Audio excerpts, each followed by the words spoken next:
Donc, recoucou chers amis, donc deuxième volet concernant l'histoire de l'humanité révélée dans le yin et le yang, révélée dans cet électromagnétisme qui parcourrait tout système, sachant que tout dans l'univers serait système, du système individuel au système relationnel, au système grand système source. Hein.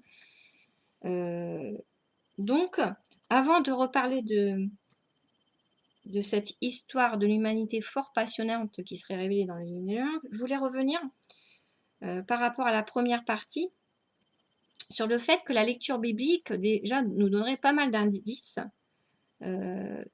sur les doubles polarités complémentaires de Ève et Adam et sur l'énergie unifiée sur lequel se serait étayée la création de Lilith et Adam avant sa correction, quoi. Donc en fait, ce qui était intéressant, je vais encore découvrir un truc que je n'avais pas vu. Dans la Genèse 1, on voit que il nous est présenté au commencement, Dieu créa les cieux et la terre, il nous est présenté la création. En fin de chapitre de la Genèse 1, il est dit Dieu créa l'homme à son image et il le créa à l'image de Dieu. Donc à l'image de Dieu, à l'image, on pourrait dire, de Dieu d'énergie unifiée. Il créa l'homme et la femme. Donc dans la Genèse 1, il nous est présenté la création de l'homme et de la femme à l'image de Dieu. Et bizarrement, dans la Genèse 2, on nous reparle de la création comme si elle n'avait pas été évoquée en amont dans la Genèse 1. Et cette création de l'homme et la femme est évoquée sous un angle différent, puisque là, il y a dans les passages où il est encore évoqué la création de l'homme et de la femme, il y a une lecture beaucoup plus sous un mode de polarité complémentaire. Il est dit en Genèse 2, l'Éternel Dieu dit, il n'est pas bon que l'homme soit seul, donc soit seul, mais en Genèse 1, il y avait évocation de la création de l'homme et de la femme. Et ensuite, il est dit, l'Éternel Dieu fit tomber un profond sommeil sur l'homme qui s'endormit. Il prit une de ses côtes et referma la chair à sa place. L'Éternel Dieu forma une femme de la côte qu'il avait prise de l'homme et il l'amena vers l'homme. Et l'homme dit, voici 7 fois celle qui est os de mes os et chair de ma chair, on l'appellera femme parce qu'elle a été prise de l'homme. Donc c'est encore très intéressant parce que ce que j'avais pas vu, c'est en relisant avec vous, voici 7 fois celle qui est os de mes os.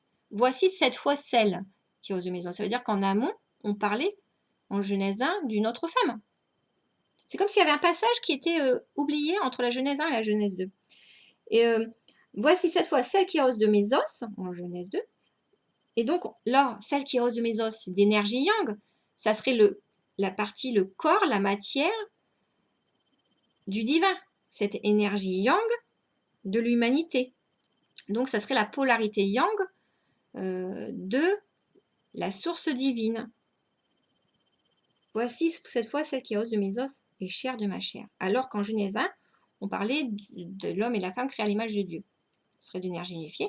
Et dans l'évocation, voici 7 fois celle qui est os de mes os et chair de ma chair en Genèse 2, on pourrait y voir un divin qui dit, voici, voilà ma création de la femme, cette fois-ci d'énergie non unifiée, mais d'énergie yang, faite de matière et de corps. Voilà. Ce qui pourrait être déduit. Donc vous voyez comme quoi quand on décortique plus, on se rend compte qu'on aurait tout devant nous, dans le relationnel, mais aussi au travers de lectures qu'il faudrait décortiquer comme des rébus, mais au travers de ces indices qui nous seraient laissés entre Genèse 1 et Genèse 2, c'est comme s'il y avait un passage qui avait été occulté. Il n'y aurait pas une Bible modifiée puisqu'on voit là, voici 7 fois celle qui est os de mes os. Donc ça évoque cette fois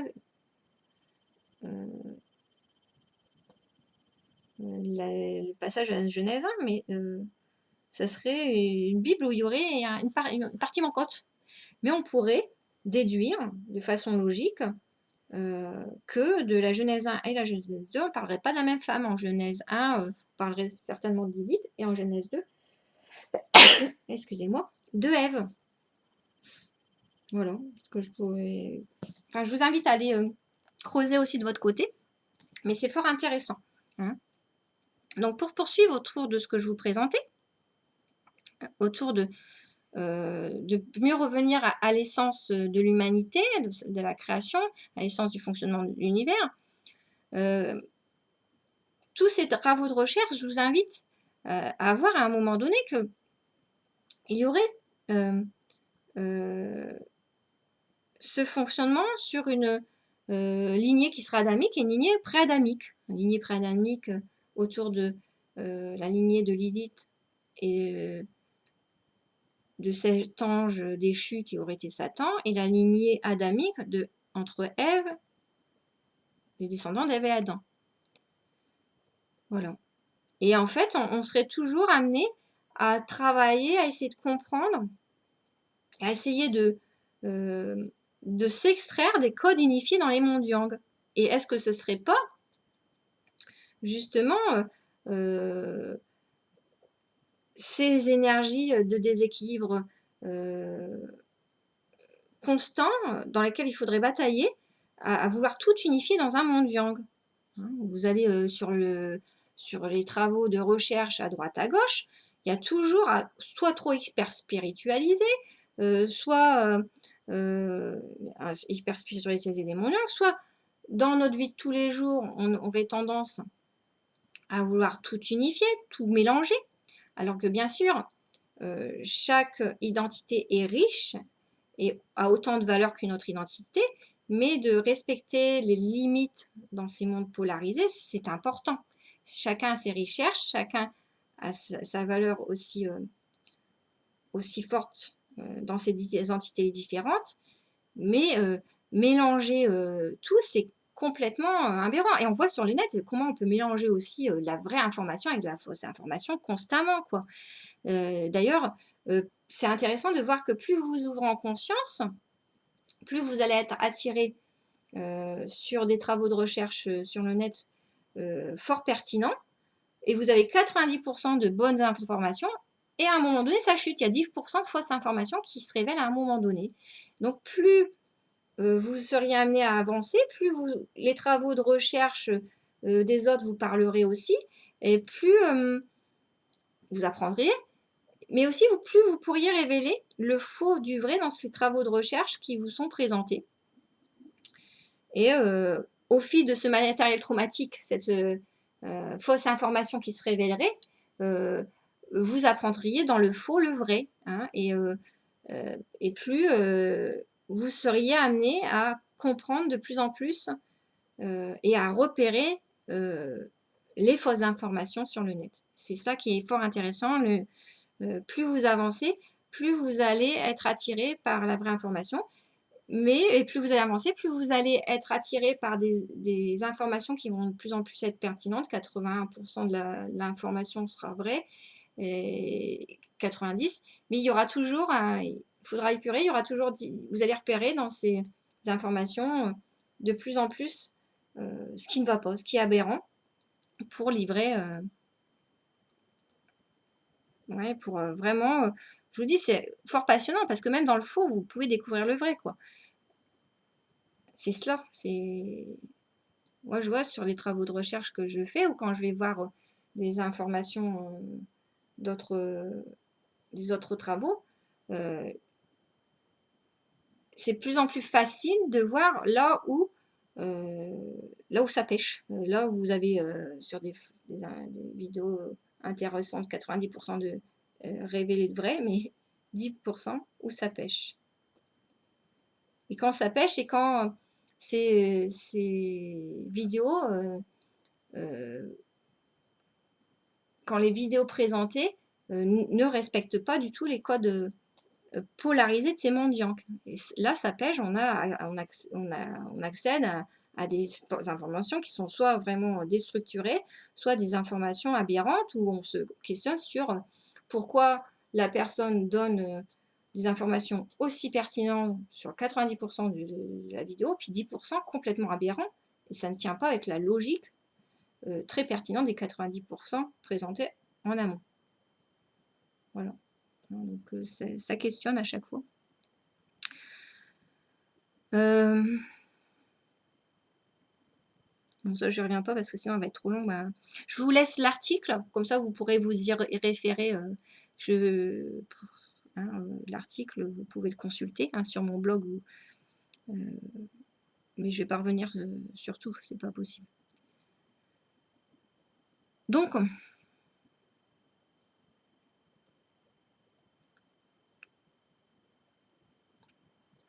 cette ère charnière hein, que l'on vivrait serait l'ère de révélation, non pas de la présence des extraterrestres, mais plutôt de l'inexistence de ces extraterrestres. C'est ça qu'on pourrait aussi creuser au travers de cette logique des systèmes, où on unifierait tout dans ces mondes yang. Non, il n'y aurait pas de petits bonhommes verts, ce serait plutôt une lignée pré-adamique qui serait amenée à vouloir poser des colonies dans un monde yang. Ça, on pourrait... puisqu'à un moment donné, si on revient à cette Lilith et cet Adam et cette Ève et cet Adam, dans ces mondes yang, ils seraient obligés d'être dans des polarités complémentaires pour bien vivre et bien fonctionner. Donc cette lignée adamique, pré-adamique, serait obligée de se nourrir de l'énergie complémentaire d'amour des lignées adamiques pour continuer à avancer et continuer à créer leur énergie unifiée auquel ils tiennent absolument, quoi. Donc vous voyez qu'on aurait vraiment une compréhension d'un fonctionnement sur d'un fonctionnement de deux lignées complètement différentes dans leur façon d'exister, hein, une lignée d'énergie unifiée, une lignée d'énergie complémentaire, de polarité complémentaire. D'ailleurs, quand vous surfez un peu sur le net, vous voyez que certains parlent de portail organique à 50% et 50% de l'humanité qui fonctionnerait comme des portails organiques, c'est-à-dire avec un fonctionnement profondément unifié, égocentrique et profondément, entre guillemets, pervers, dysfonctionnel, et 50% d'une lignée, entre guillemets, adamique, d'ouverture de cœur, de partage dans des polarités complémentaires. On pourra encore faire l'association, il y aura autant de personnes de lignée adamique que de pré-adamique, ça voudrait dire. Voilà, et c'est intéressant parce que ça nous mène loin, hein, toutes ces réflexions. Hein. Ça nous mène à vraiment utiliser notre libre arbitre pour aller comprendre des vérités et ne pas prendre pour argent comptant toutes ces informations extérieures qui nous sont présentées. Ça veut dire ça aussi, quoi. Ça veut dire aussi d'aller toujours enquêter et ne se fier qu'à son expérimentation, sa possibilité d'aller valider les constats que les autres nous proposeraient, d'aller valider pour voir si c'est vrai, hein, pour l'expérimenter de nous-mêmes. Hein.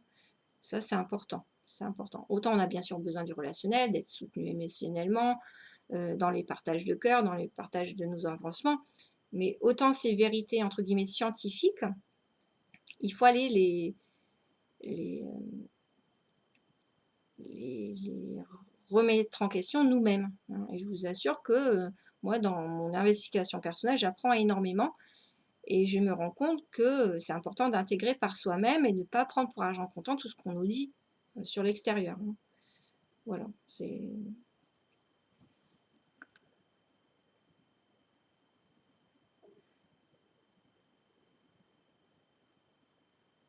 Donc ce serait également la période pour remettre en question toutes ces données scientifiques intégrées depuis notre enfance, sans interroger leur véracité. Interrogez-vous sur la théorie de l'évolution, de la gravité, de la théorie de la Terre sphérique. Faites une enquête minutieuse, vous risqueriez d'être véritablement surpris. L'histoire de l'univers et de sa conquête spatiale pourrait vous conduire à d'étonnants constats. Lorsque sur le net, j'ai réalisé qu'il y avait d'autres chercheurs comme moi qui vivaient les mêmes problématiques et parasitages que ceux que je vivais. J'ai enquêté avec sérieux sur ce qu'ils mettaient en relief et bizarrement leur logique de bon sens et la manière dont leurs informations pertinentes étaient noyées sous une masse de témoignages agressifs et de propos erronés m'a motivé à davantage comprendre. C'est pour ça que je vous dis ça aujourd'hui, hein, à davantage comprendre ce qui se jouait. Plus je décortiquais, plus je découvrais que d'honnêtes chercheurs subissaient aussi des interférences dans leur possibilité de révéler des informations pertinentes dans la compréhension de l'univers. C'est là que vous voyez que sur les forums, il y a des moments des débats hostiles, qui émergent. On ne sait pas pourquoi il y a autant d'agressivité.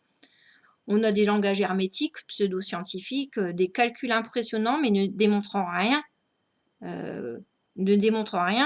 pouvant être... ouais, c'est... Donc ça crée de la dissonance, des confusions.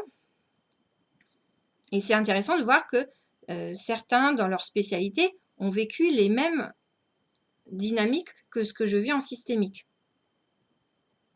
Et donc, c'est là que j'ai enquêté dans leur spécialité. Et c'est là où c'est intéressant parce qu'ils présentent des raisonnements de bon sens assez étayés, assez solides. Et ils sont agressés alors que leur raisonnement est bien plus compréhensible, solide que des raisonnements pressentés par, entre guillemets, ces personnes qui se réfugieraient derrière des apparats pseudo-scientifiques brillants, mais quand vous allez creuser, il n'y a rien qui est objectival tel qu'ils ont l'assurance de le démontrer eux. Hein. Il y a vraiment, moi je vous l'avais dit, mais l'homme a tellement peur de ses manques que l'homme est prêt à revêtir un costume d'hyperassurance sous des formes agressives aussi, par peur qu'on voit ses manques, pas peur de se remettre en question. Et en fait, on a ce fonctionnement,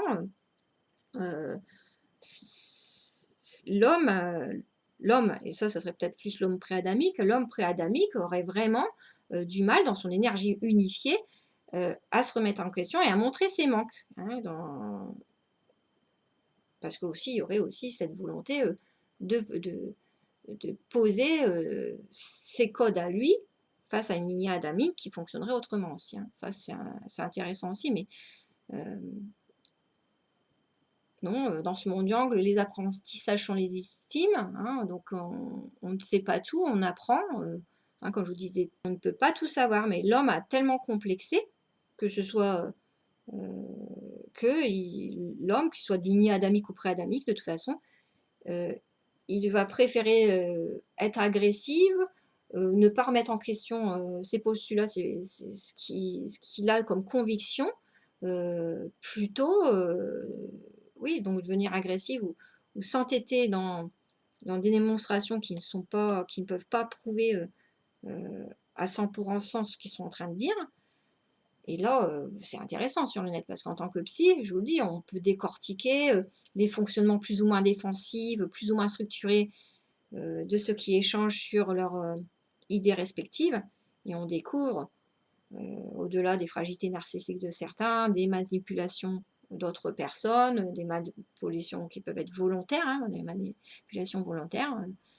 Et c'est là où vous vous questionnez sur cette lignée adamique, pré-adamique.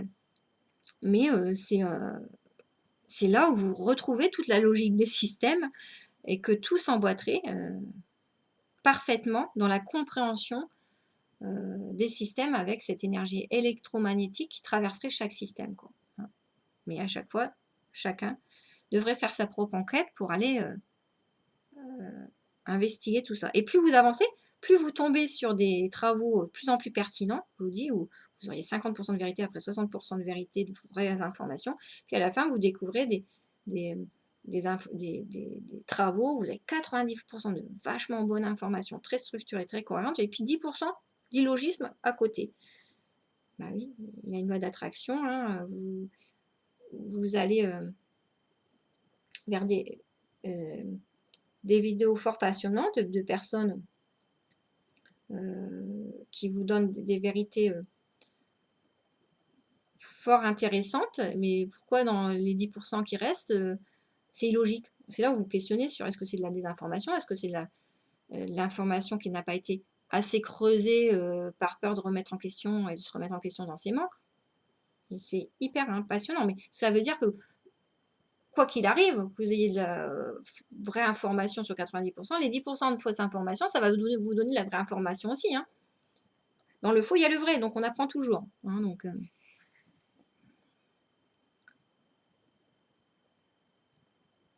voilà. Donc, comme je vous disais, en tant que psychothérapeute, c'est intéressant d'étudier les processus manipulateur utilisé avec finesse afin d'entretenir l'homme dans l'ignorance. Le libre arbitre et la prise de conscience de nos capacités pour découvrir la vérité seraient alors la clé dans ces mondes yang pour s'affranchir des forces dominantes qui nous maintiendraient dans l'ignorance.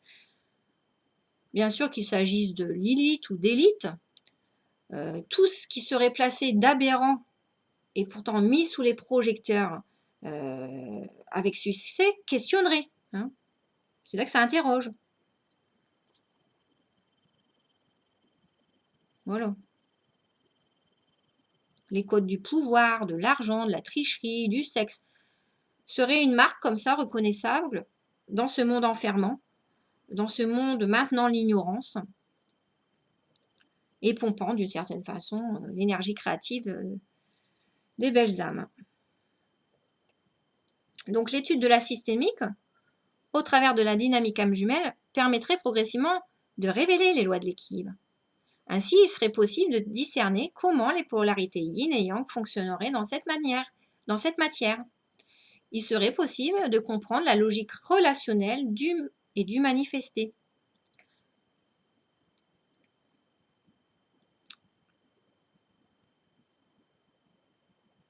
Bien sûr, dans ce monde yang, nous créons de la matière.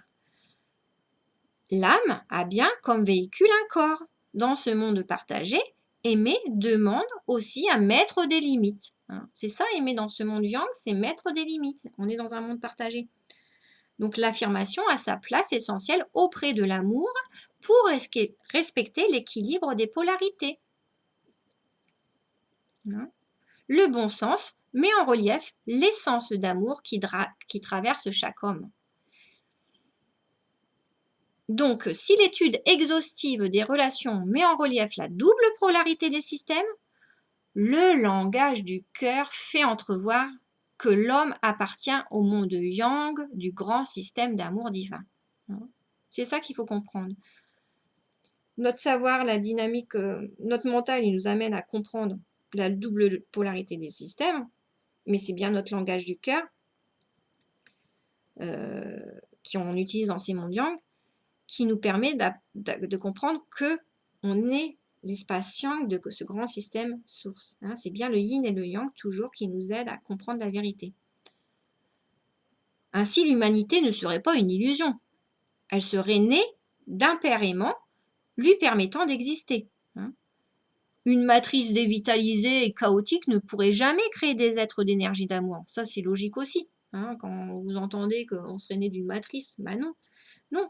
On est du grand système source, l'énergie, la polarité yang est traversée par la même énergie d'amour que la polarité yin des mondes angéliques.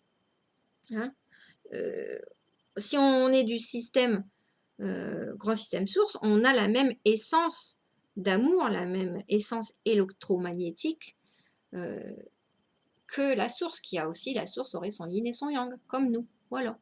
Donc on serait bien de même essence que la source, même essence électromagnétique d'amour. Pourquoi aller chercher compliqué? On s'interroge encore sur une matrice dévitalisée et chaotique. Non, cette matrice dévitalisée et chaotique, elle ne pourrait jamais créer des êtres d'énergie d'amour.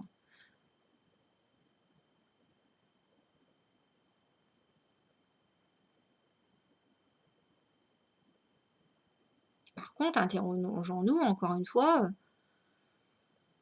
sur ces peurs qu'on entretient avec l'histoire d'une matrice, d'où on sortirait, d'une matrice dévitalisée. Ou encore mieux,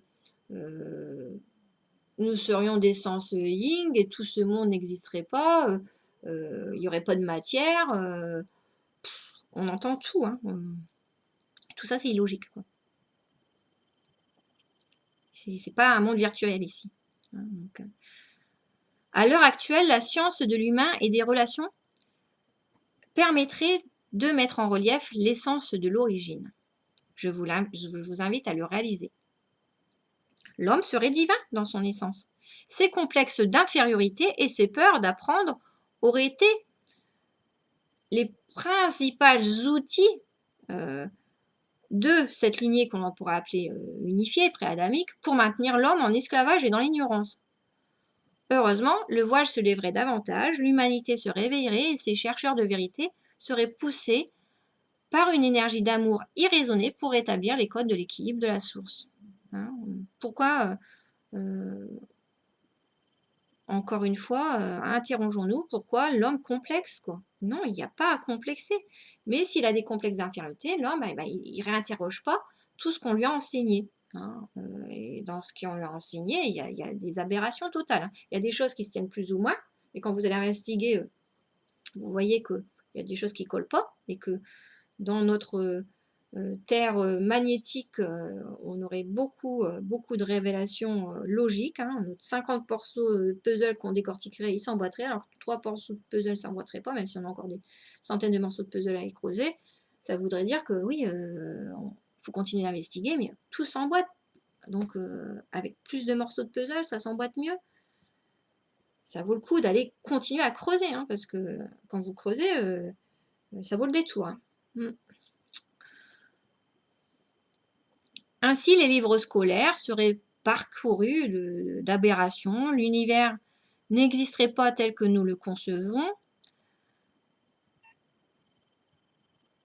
Il se pourrait, encore une fois, si vous avez creusé dans la Bible, nos origines adamiques dateraient de quelques millénaires et non de millions d'années. Les théories darwinistes ou des extraterrestres seraient alors erronées. Que penser encore des cellules sanguines et des tissus tendres retrouvés dans des dinosaures non fossilisés par le docteur Schweitzer? Est-ce adaptable au paradigme des 70 millions d'années auxquelles se référait lorsqu'il est défini la période d'existence? Je vous invite à aller questionner tout ça. Ces dinosaures seraient-ils alors ces dragons, ces baleines ou ces bêtes impressionnantes décrites dans la Bible, ayant existé au même moment que les hommes? Après, on peut tout interroger, hein, c'est ça qui est passionnant. Hein, et vous voyez qu'il y a des logiques plus fiables que d'autres. Le déluge de l'arche se référait-il au déluge vécu par les Atlantes? Toutes ces questions sont loin d'être insensées, de même que les raisonnements de beaucoup de chercheurs actuellement qui se questionnent sur la Terre plane, par exemple. Voilà. La Terre serait l'œuvre magnifique du divin. Elle serait bel et bien de matière, intense, colorée. Ses habitants pourraient expérimenter dans le cadre exceptionnel des sensations incroyables. Bien sûr, la condition existentielle serait d'accepter d'incarner sa réelle essence d'amour inconditionnel dans ce monde polarisé. La lignée pré-adamique, on va dire, aurait refusé cet équilibre et aurait défié les lois de la création. En voulant être au-dessus des codes de l'univers, cette lignée pré-adamique aurait voulu pratiquer les codes yin dans les lignes fondamentales de l'expansion. Même Dieu aurait corrigé ses créations humaines lorsqu'il se serait aperçu de l'anomalie dans l'essence énergétique de l'Italien. Même Dieu, lui, il aurait corrigé son erreur avec la création d'Adam et Ève dans un second temps. Voilà. Qu'est-ce que ça veut dire? Cette lignée pré-adamique se rébellerait ainsi contre l'univers, contre Dieu et donc la vérité d'amour. Quel meilleur moyen de lutter contre le vrai et l'amour que de vrai dans le faux et l'ignorance? Donc ça voudrait dire que ces êtres vampirisant l'énergie d'amour, d'une certaine façon, ce ne seraient pas des extraterrestres, quoi. Ce seraient des êtres bien terrestres. Et la Terre serait loin d'être une matrice artificielle.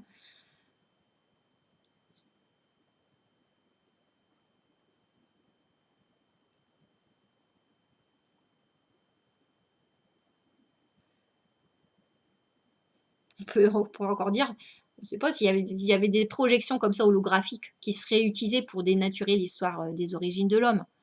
La Terre, elle serait bien réelle, hein, dans sa densité, dans sa beauté. On pourrait utiliser encore toutes ces projections holographiques qui c'est d'extraterrestres ou de je ne sais quoi pour dénaturer l'histoire des hommes. Hein. Voilà, mais la Terre, quoi qu'il arrive, elle serait bien de matière, faite de matière et de densité.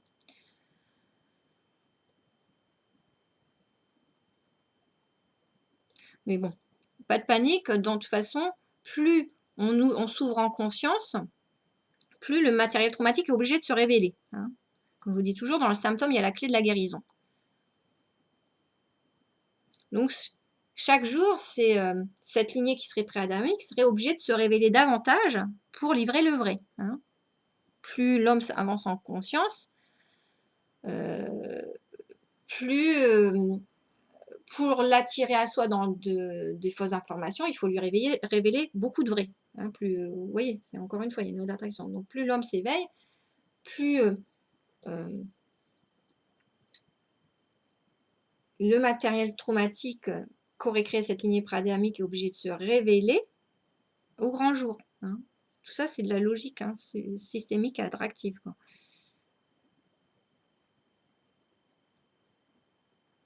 Donc il y a toujours une lutte incessante en mélange du vrai au faux, où il y a la vraie information à la fausse information, mais plus vous avancez, plus vous avez accès à la vraie information, et moins en moins de la fausse information. Hein. Mais il faut toujours, bien sûr, rester dans cette dynamique de recherche, puisque il est de plus en plus facile de repérer la fausse information. Et cette fausse information, c'est important d'y avoir accès parce qu'elle révèle la vraie information auquel vous n'avez pas accès par la vraie information. Hein, vous voyez, c'est ça qui est hyper important. C'est pour ça que toujours faire ce travail d'exposition à ces peurs pour avancer, aller rechercher, regarder même des travaux où il y a des... il faut même regarder tous ces travaux où il y a beaucoup d'aberrations, parce que dans ces travaux qui nous sont révélés avec beaucoup d'aberrations, dans cette fausse information, il y a des vraies informations, il y a des logiques qui vous permettent de déduire des vraies informations. Hein. Donc c'est...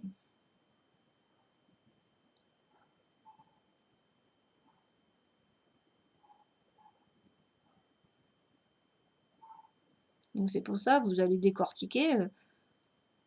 Moi, j'ai été décortiquée dans pas mal de choses. Il y a tout ce qui est reportage, enseignement sur l'univers, les planètes, les politiques, les livres scolaires, l'histoire des dinosaures, l'Égypte, de l'Égypte aux Atlantes. Tout serait truffé de pas mal de choses fausses depuis ces derniers siècles. Et donc, ça nous permet d'avoir accès à beaucoup de vraies informations à travers tout ça. Le seul moyen pour l'ombre de lutter contre l'amour et le divin, c'est de travailler à l'ignorance des hommes. Lorsque le chercheur de vérité s'ouvre davantage en conscience, il est de plus en plus parasité par du matériel traumatique. Celui-ci n'a pas d'autre choix que de se révéler car la lumière l'éblouit davantage. Le chercheur de vérité découvre alors sans le rechercher un monde de tromperie, de flatterie, de manipulation, de jugement, de faux codes d'amour mélangés au vrai, de travail sur la peur et sur l'ignorance. Voilà. Donc il faut toujours aller investiguer, affronter ses peurs, certes dans le bon rythme, hein, graduellement, mais ne pas aller que s'intéresser qu'aux vraies informations. Hein. Dans le fausse information, on a du vrai. Hein.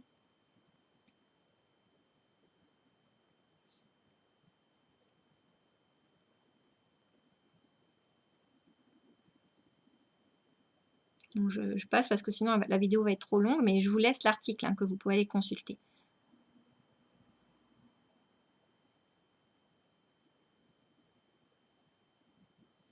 Bon, je vous parle de la lignée pré-adamique, mais vous irez consulter hein, sur l'article que j'ai présenté.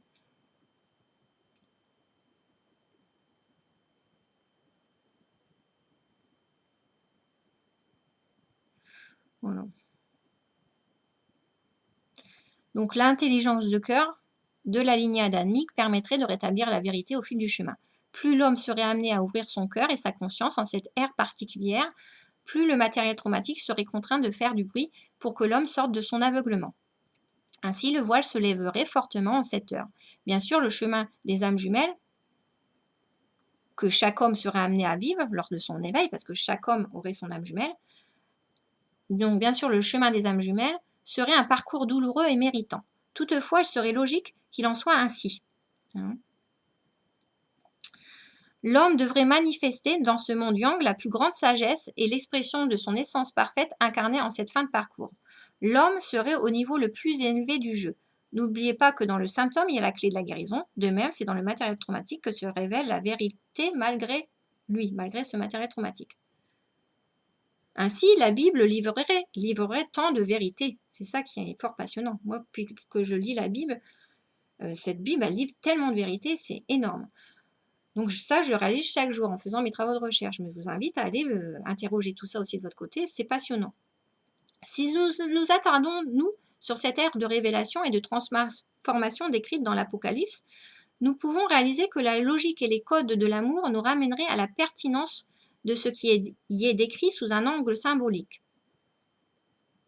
Donc on aurait cette lignée préadamique qui aurait voulu détourner l'homme du vrai introduit dans cette Bible. Voilà.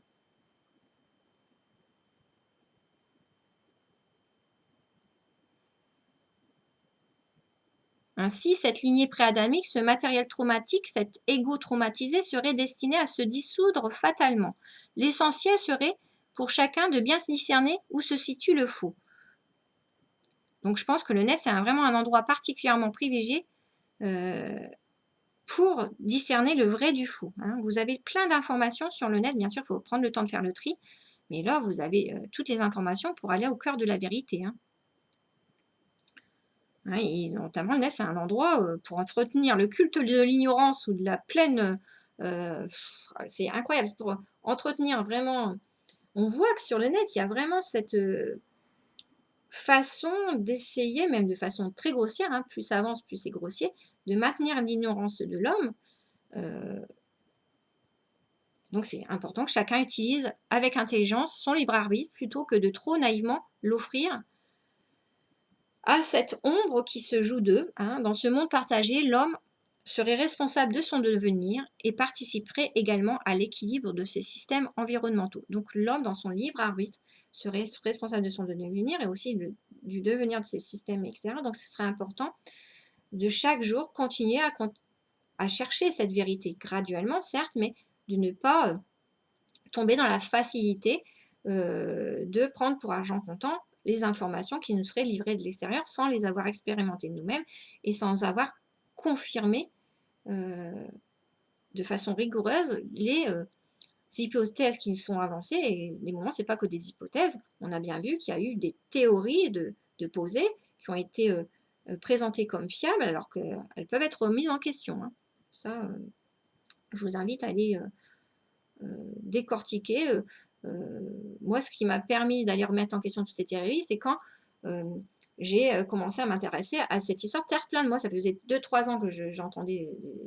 J'ai jamais cru, j'étais tellement conditionnée à penser en me disant c'est n'importe quoi, c'est aberrant. Et après, quand vous allez sur les forums et que ceux qui défendent la terre sphérique sont hyper agressifs, avec ceux qui présentent en toute humilité certains la terre plate, c'est là que vous vous questionnez en tant que psy, hein, et puis vous allez décortiquer les dynamiques défensives de chacun, les dysfonctionnements.